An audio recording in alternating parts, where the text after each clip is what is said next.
It's 5 in the morning. I-ready ko lang yung mga uniform ni asawa. Tsaka yung lunch niya, water, and coffee. So, ilalagay ko sa bag niya. Bali yung lunch niya is naka-prepare na last night.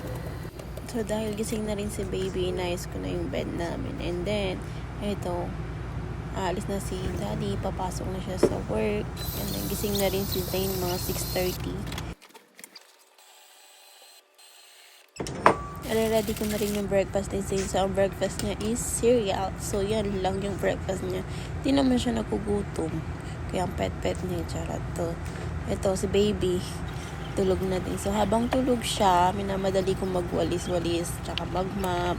Kasi ang hirap maglinis pag gising siya. Tapos, i-ready ko na rin yung snacks ni kuya. So, dalawa lang yung snacks niya, tapos kakaunti. Yan lang din yung laman ng bag niya, snacks and water. Nagbag pa siya, diba? So, wala siyang lunch. Hindi ko siya binagbabaon ng lunch kasi meron silang lunch sa school. So, free yung lunch sa school. So, buti na lang free kasi last year hindi siya free. So, oh my God, ang mahal ng lunch niya kasi minsan pinagla-lunch ko sa school. Minsan naman, madalas, pinagbabaon namin siya para makatipid. So, ito, gising na si baby and magre-ready na kami para ihatid si kuya sa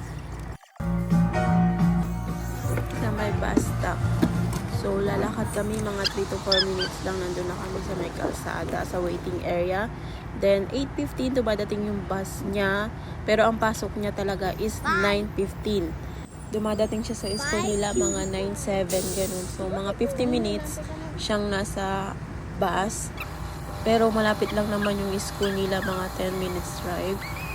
Pero pinagbabas namin siya kasi ang mahal ng gas. Kaya no choice talaga siya.